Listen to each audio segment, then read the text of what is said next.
समस्या हर इंसान को होती है। हर व्यक्ति अपने जीवन में कोई न कोई समस्या से घिरा हुआ होता है। आखिर यह समस्या क्या है जो हर किसी व्यक्ति को सोचने के लिए विवश करती है? हर कोई अपनी समस्याओं से छुटकारा चाहता है, लेकिन यह समस्या आपकी ही एक कल्पना है जो आपको सताती है। अगर आप अपनी समस्याओं पर ज्यादा ध्यान नहीं देंगे तो वह आपको समस्या लगेगी ही नहीं। यह कहानी एक किसान की है जो अपनी छोटी छोटी समस्याओं से बहुत परेशान था। कई साल पहले शांतिपुर गांव में रहने वाला एक किसान काफी दुखी था। वह अपनी जिंदगी की हर छोटी से छोटी समस्याओं से परेशान रहता था और अपने दुख के बारे में लोगों को बताता रहता। उसने लगभग आधे गांव वालों को अपनी समस्या बताई थी। तब उन व्यक्तियों में से किसी एक ने सलाह दी कि तुम अपने जीवन में एक बार महात्मा बुद्ध के पास जाओ। वह इतने महान है कि वह हर किसी के समस्याओं का समाधान करते हैं और वह तुम्हारी परेशानी का भी जरूर कोई ना कोई समाधान जरूर निकालेंगे।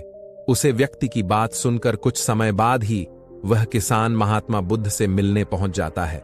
तब वह सफर के दौरान अपने जैसे कई लोगों को परेशान देखता है, लेकिन फिर भी उसे ऐसा लगता है कि उसकी समस्या ही सबसे बड़ी है।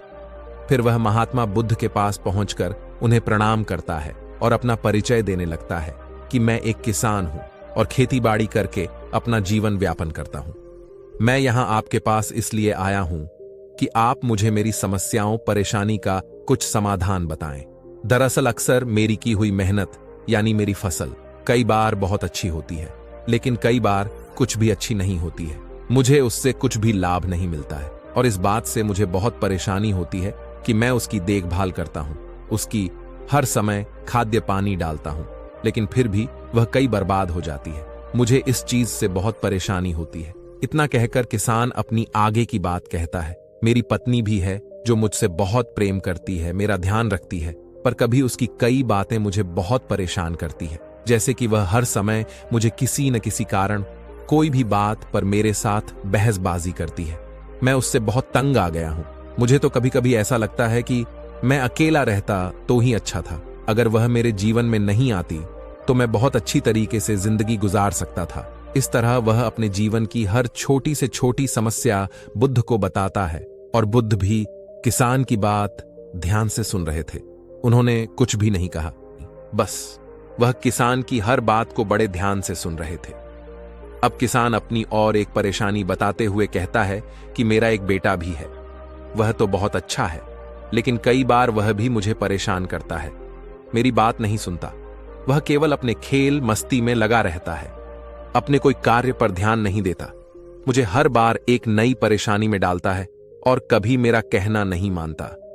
उसके ऐसे व्यवहार से तो मुझे ऐसा लगता है कि वह मेरा बेटा है ही नहीं। ऐसा कहते हुए किसान अपने जीवन की सारी परेशानी को बुद्ध को सुनता है। वह अपने जीवन का सब कुछ जो भी उसे सताता था और उसके दुख का कारण बनता है, वह बुद्ध को सारी बातें बताता है। अब किसान के पास बुद्ध को बताने के लिए कुछ भी नहीं बचा था और अब उसे उसकी मन काफी हल्का महसूस हो रहा था। अब वह किसान सब कुछ कहकर महात्मा बुद्ध से अपनी समस्याओं का समाधान की उम्मीद में बैठा था। वह काफी समय तक ऐसे ही बैठा था। वह सोच में पड़ जाता है कि बुद्ध मेरी बात का जवाब क्यों नहीं दे रहे, और कुछ समय बाद वह किस पर बेसब्र होकर ऊंची आवाज में बुद्ध से पूछता है, आप मेरे बारे में सोच रहे हैं? क्या मेरी समस्या के बारे में आप कुछ भी नहीं कहेंगे? तब बुद्ध किसान से कहते हैं, मैं तुम्हारी किसी तरह से कोई भी मदद नहीं कर सकता। किसान को बुद्ध से ऐसे जवाब की कोई भी उम्मीद नहीं थी। वह तो उनका जवाब सुनकर हैरान हो गया था। उसे कुछ समझ नहीं आ रहा था। उसे अपने कानों पर भरोसा ही नहीं हो रहा था। उसने भगवान बुद्ध से पूछा कि क्या बोल रहे हो? क्या आप मेरी समस्या का कोई समाधान नहीं कर सकते? मैंने कई लोगों से सुना है कि आप हर किसी की परेशानी दूर करते हो, तो फिर मेरी समस्याओं का क्यों नहीं? मैं तो यहां समाधान की प्राप्ति के लिए आया था। तब बुद्ध अन्य किसी से कहते हैं, अगर किसी के जीवन में से एक समस्या जाती है तो तुरंत उसके जीवन दूसरी समस्या आती है। जैसे आज तुम्हारी एक समस्या का समाधान कर लोगे तो तुम्हें कल दूसरी समस्या का सामना करना पड़ेगा। यह एक जीवन का अटल सत्य है। बुद्ध की बात सुनकर कृष्ण को गुस्सा आता है और वह उन्हें बोलता है कि लोग तो आपको महात्मा कहते हैं, मैं तो लोगों से यह सुनकर आया हूं कि आप हर किसी की समस्या परेशानी दूर करते हैं। और मेरी समस्या निवारण करने की बजाय आप मुझे फिजूल की बातें बता रहे हो। मैं तो यहां आपके पास समाधान के लिए आया था और मेरा आना व्यर्थ हो गया। सब लोग झूठे थे जिन्होंने मुझे कहा था कि वह सब की परेशानी दूर करते हैं। इतना कहकर वह किसान वहां से जाने लगता है। तभी बुद्ध भगवान कहते हैं कि जो तुमने मुझे समस्या बताई है, मैं उनका समाधान नहीं कर सकता, पर मैं तुम्हारी दूसरी परेशानी का निवारण जरूर कर सकता हूं। बुद्ध की बात सुनकर किसान हैरान हो जाता है और कहा, मैंने जो समस्या बताई है मुझे उसके अलावा और कोई समस्या नहीं है, और है भी तो मुझे उसके बारे में कैसे नहीं पता। बुद्ध उसे कहते हैं कि आपकी समस्या यह है कि आप लोग बिल्कुल नहीं चाहते हैं कि आपके जीवन में किसी तरह की समस्या हो, खुद को किसी तरह की समस्या ना हो। यह सोच रखना तुम्हारी दूसरी समस्याओं का कारण बनता है। आप सबको स्वीकार कर लेना चाहिए कि हर व्यक्ति को उसके जीवन में कोई ना कोई किसी तरह की समस्या होती है। यह सोचना छोड़ दो कि दुनिया में सबसे दुखी इंसान आप हो।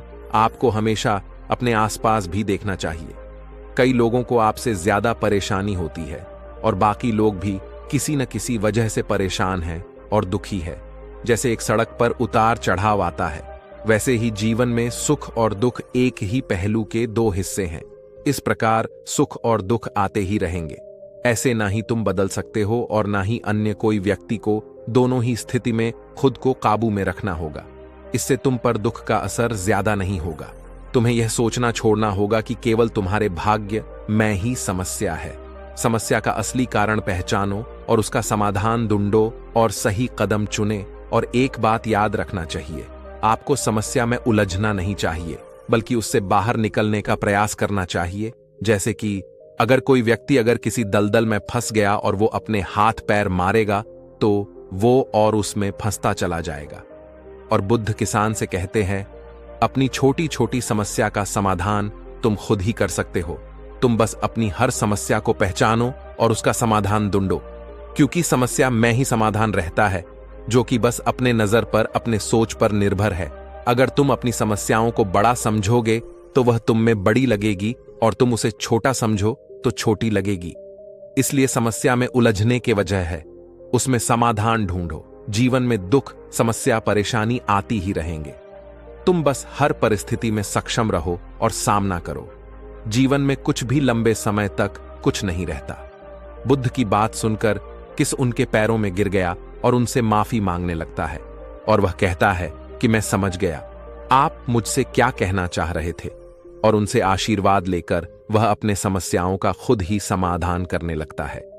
इस कहानी से हमें यह सीख मिलती है कि हमें अपनी छोटी छोटी परेशानियों के लिए किसी से शिकायत नहीं करनी चाहिए, बल्कि उन परेशानियों का खुद से सामना करना चाहिए। दोस्तों, कहानी अच्छी लगी तो कमेंट में नमो बुद्धाय लिखिए और चैनल को सब्सक्राइब करें।